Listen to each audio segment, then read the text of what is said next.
Good morning students, I am your chemistry teacher Swati and today the topic of discussion is the hydrogen spectra of chapter structure of atom. Today we will discuss the emission spectrum of hydrogen. What we have to do in emission spectrum of hydrogen, जैसे emission spectrum हमने study किया था कि हम किसी source से light को ले रहे हैं, उस लाइट को हम अगर किसी प्रिज्म से पास कराएं, फिर उस लाइट को हम फोटोग्राफिक प्लेट पे ऑब्जर्व करें तो हमें कुछ लाइंस मिलेंगी. वो जो लाइंस एमिटेड हैं वो कहलाएंगी आपकी इमिशन स्पेक्ट्रा. सिमिलरली हम हाइड्रोजन गैस का स्पेक्ट्रम लेंगे. किस तरीके से कि जब हमने हाइड्रोजन गैस को लिया eight low pressure in a discharge tube, तो जो भी लाइट एमिट होगी, कब एमिट होगी हाइड्रोजन गैस में से लाइट, जब हम हाइड्रोजन गैस को एट लो प्रेशर लेंगे in a discharge tube and we will pass some electric discharge in it. जैसे इलेक्ट्रिक डिस्चार्ज उस डिस्चार्ज ट्यूब में आप पास कराएंगे तो आप क्या देखेंगे कि हाइड्रोजन गैस की मॉलिक्यूल्स में से कुछ लाइट पास या निकल रही है या एमिट हो रही है. जब उस एमिटेड लाइट को आप स्पेक्ट्रोग्राफ में से एग्जामिन करेंगे या ऑब्जर्व करेंगे तो आपको एक स्पेक्ट्रम ऑब्टेन होगा. उस स्पेक्ट्रम को we will call the emission spectrum of hydrogen. Now it is found to consist of a large number of lines, and when these lines are grouped together they form a different series, and the name of these series is basically based on the name of the discoverer. Fine. So अब it is saying that आप जैसे ही देखेंगे spectrogram पे आपको बहुत सारी lines नज़र आएंगी. तो जब उन लाइंस की जब हम ग्रुपिंग करेंगे, basically when we will do the grouping of these lines, तो उन लाइंस की ग्रुपिंग्स को हम एक सीरीज़ वर्ड देंगे कि they are forming a series, and उस सीरीज़ का नाम उस नाम के बेस के ऊपर है जिन्होंने उसको डिस्कवर किया. फॉर एग्जांपल अगर आप इस ग्राफ में देखें, इस डायग्राम में देखें, that here it is mention n is equals to 1. So n is equals to 1 पे जितनी भी लाइंस आके आपकी स्टॉप कर रही हैं वो सारी एक सीरीज़ में है, जैसे हमने लाइमन सीरीज़ बोला. n is equals to 2 level पे जितनी भी लाइंस आपकी स्टॉप कर रही हैं वो आपकी बैलमर सीरीज़ हैं. 3 passion 4 bracket and so on. Fine. So this is the emission spectrum of hydrogen. अब ये स्पेक्ट्रम कैसे एक्सप्लेन करेंगे या कैसे पढ़ेंगे. देखिए बेटा, होता क्या है, हुआ क्या एक्चुअल में जो स्पेक्ट्रम आपको दिख रहा है ये लाइंस का, हुआ क्या. We know that hydrogen has 1 electron, because ये जो बोहर ने पॉस्टुलेट दिए हैं वो हाइड्रोजन लाइक एटम के लिए ही दिए हैं, क्योंकि हमने जो स्पेक्ट्रा पढ़ा है वो अभी एक हाइड्रोजन का ही पढ़ा है, मल्टीपल इलेक्ट्रॉन्स का स्पेक्ट्रा अभी नहीं पढ़ा हमने. फाइन. तो हाइड्रोजन स्पेक्ट्रा हम डिस्कस कर रहे हैं. हाइड्रोजन में we know that there is 1 electron. तो अगर हाइड्रोजन के पास एक इलेक्ट्रॉन है तो वो उसके कौन से शेल में प्रेजेंट हो सकता है. अगर आप कॉन्फिगरेशन आपको पता हो, simple if I right KLMN, तो वो K शेल में रहता है. तो K शेल को हम बोल सकते हैं this is the ground state. K shell is what state? This is the ground state. तो K shell आपकी ground state है, तो n is equals to 1 which is K, ये आपकी ground state है. तो जब आप हाइड्रोजन के मॉलिक्यूल्स को इलेक्ट्रिक डिस्चार्ज पास करवाएंगे तो क्या होगा, जो इलेक्ट्रॉन हाइड्रोजन के अंदर प्रेजेंट है वो एक्साइट होकर डिफरेंट एनर्जी लेवल्स में चला जाएगा. यानी कि अब ये इलेक्ट्रॉन जो है कहीं भी जा सकता है. ये 1 लेवल से 2, 3, 4, 5, 6, 7, 8 किसी भी लेवल में इलेक्ट्रॉन जा सकता है. मैं यहाँ पे आपको लेवल्स बना देती हूँ. ये 2 लेवल है, ये 3 लेवल है, this is the 4th level, 5 level, 6, 7, 8, 9 and 10 and so on. Fine. So मैंने यहाँ पे अलग अलग लेवल्स बना दिए हैं. अब आप देखेंगे कि अब इलेक्ट्रॉन जब हाइड्रोजन को अपने इलेक्ट्रिक डिस्चार्ज पास नहीं कराया तो इलेक्ट्रॉन कौन से शेल में प्रेजेंट है, n is equals to 1 shell में, that is in the ground state. But जैसे ही आप इलेक्ट्रिक डिस्चार्ज पास कराएंगे तो इलेक्ट्रॉन 1 स्टेट को छोड़ के किसी भी स्टेट में जा सकता है. सपोज़ वो गया 10th स्टेट के अंदर. अब इलेक्ट्रॉन एक्साइट होकर कौन से स्टेट में चला गया है, 10th स्टेट में चला गया है. फाइन. तो जब ये इलेक्ट्रॉन जो 10th स्टेट में गया है अब वापस कभी ना कभी ग्राउंड में तो आएगा, एक्साइटेड में तो ज़्यादा देर नहीं रहेगा.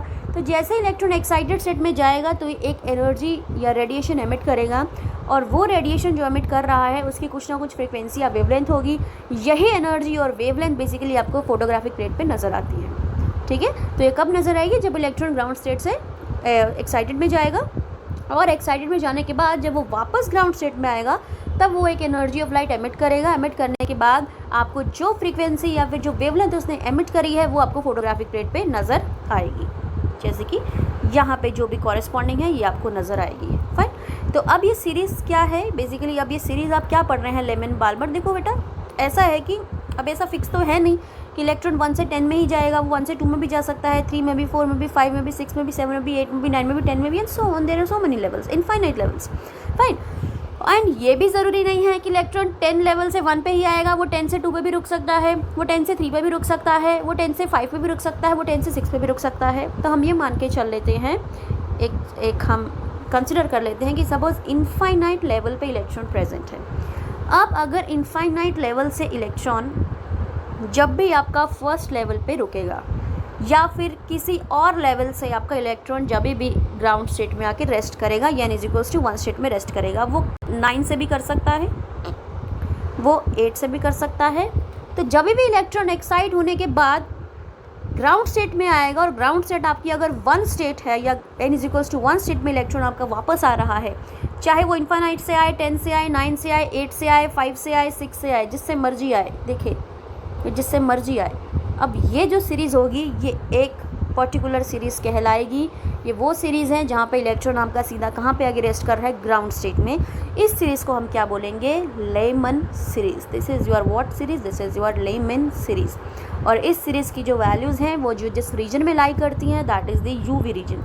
इस सीरीज़ की जो भी फ्रीक्वेंसीज़ हैं या वेवलेंथ्स है रेडिएशंस की, वो आपकी अल्ट्रा वायलेट रीजन में लाई करेगी। So this is your lemon series. Similarly मैं इसे अगेन रब कर देती हूँ।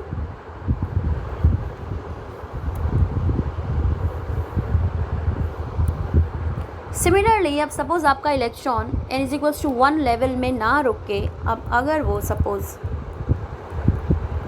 सेकेंड लेवल पे स्टॉप हो रहा है, अब ग्राउंड स्टेट 1 पे ना जाके वो सेकेंड स्टेट पे स्टॉप हो रहा है। सपोज़ इनफाइनाइट से 2 पे गया, फाइन, मैं इनफाइनाइट को इधर ड्रॉ कर देती हूँ कि इनफाइनाइट किसी लेवल पे था, वो 2 पे रुक गया, 10 से 2 पे आया, 9 से 2 पे आया, 8 से 2 पे आया, 7 से 2 पे आया, 6 से 2 पे, 5 से 2 पे, किसी भी लेवल में अगर इलेक्ट्रॉन है लेकिन अगर वो रेस्ट सीधा सेकेंड लेवल पे आगे कर रहा है, तो यहाँ पे जो स्पेक्ट्रल लाइन्स की सीरीज़ बनेगी उनको हम बोलेंगे बाल्मर सीरीज़। ये सीरीज़ क्या है, basically grouping of lines and these are the grouping of spectral lines and दो स्पेक्ट्रल लाइंस जहाँ पे इलेक्ट्रॉन कौन से लेवल पे आके रेस्ट कर रहा है, n=2 लेवल पे। तो ये सीरीज़ आपकी कहलाएगी बाल्मर सीरीज़। मीन्स यहाँ पे जो फाइनल स्टेट होगा वो क्या होगा, n=2 और इनिशियल स्टेट कुछ भी हो सकता है। इनिशियल मीन्स किसी भी लेवल से आपका वो सिर्फ 2 लेवल पे ही आके रुकेगा, तो यहाँ फाइनल स्टेट आपकी फिक्स है, that =2। This is the Balmer series. और बाल्मर सीरीज़ की जो वैल्यू है रेडिएशंस की फ्रीक्वेंसी या वेवलेंथ वो लाई करती है आपकी विजिबल रीजन में। कौन से रीजन में, विजिबल रीजन में। Fine. Now next series,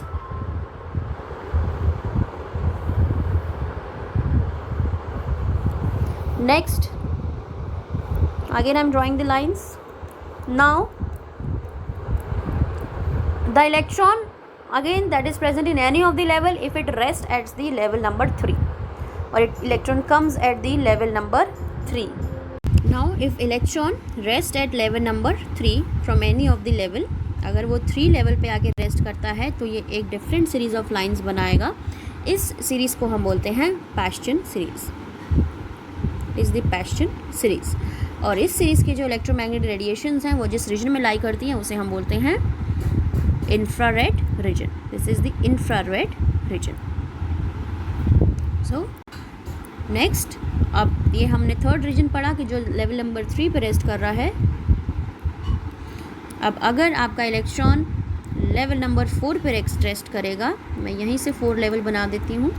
now 5, 6, 7, 8, 9। अब जिस भी लेवल से आके इलेक्ट्रॉन आपका सिर्फ अगर 4th लेवल पे आके जा रहा है तो यहाँ पे एक डिफरेंट स्पेक्ट्रल लाइंस बनेंगी, ये सीरीज़ कहलाएगी। First was the Lyman, then Brackett, then Lyman, Balmer, Paschen, now it will be Brackett. Fine, this is the Brackett series. और इस सीरीज़ की जो रेडिएशन है ये भी कहाँ लाई करेगी, आपकी विजिबल रीजन में। फाइन। नाउ नेक्स्ट, सो इसी तरीके से आपकी जो सीरीज़ बनी वो मैं वहाँ पे नेम्स लिख देती हूँ।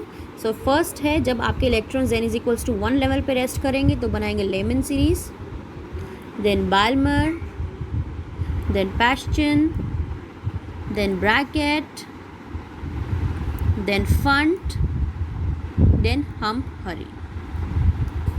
ये आपकी सीरीज़ है बेसिकली हम हरी। सो ये जब इलेक्ट्रॉन 1 लेवल पे रेस्ट करेगा, व्हेन 2 पे रेस्ट करेगा it will form the Balmer series, 3 पे पाश्चन, 4 पे ब्रैकेट, 5 पे फंट, 6 पे हम हरी। सो पास्चन, ब्रैकेट, फन, हम्फर, ये सारे की सारी जो स्पेक्ट्रल लाइंस है, ये जो लाई करेंगी आपकी, वो करेंगी आपकी इंफ्रारेड रीजन में। ये सारी आपकी इंफ्रारेड रीजन में लाई करेंगी। बैलमन आपकी करेंगी विजिबल में, और लेमन आपकी करेंगी यूवी रीजन में। Fine. So now I am raising the lines. Next, अब रेडबर्ग एक साइंटिस्ट है, उसने 1890 में एक सिंपल थ्योरेटिकल इक्वेशन दी जिससे हम इन स्पेक्ट्रल लाइंस की वेवलेंथ कैलकुलेट कर सकते हैं। That equation is 1 lambda, that is equals to r 1/n1 square minus 1/n2 square. This r is basically the Rydberg constant, and the value of Rydberg constant is 1.09 into 10 raised to the power 7 per meter. And r is a constant called Rydberg constant and has a value of this much centimeter inverse or the meter inverse. This n1 and n2 are the whole numbers for a particular series, and n1 is constant and n2 varies. तो n1 n2 ये whole numbers है एक particular series के लिए, आपका n1 constant हो सकता है, n2 vary करेगा। फाइन। सिमिलरली हम इसको इस तरीके से भी लिख सकते हैं दैट आर जेड स्क्वायर, ये जेड वैल्यू तब आप इंट्रोड्यूस करेंगे जब आप हाइड्रोजन की जगह किसी और एलिमेंट की बात करेंगे, बट होगा वो single electron species he. 1/nf square minus 1/ni square. This f means the final state and I means the initial state. So अब फाइनल स्टेट क्या है, फिक्स रहेगा आपका। अगर किसी भी सीरीज की आप बात करेंगे तो उस केस में फाइनल स्टेट फिक्स रहेगा, बट इनिशियल स्टेट आपका क्या करेगा, वेरी करेगा। So this is the hydrogen emission spectrum. This is it today in this video.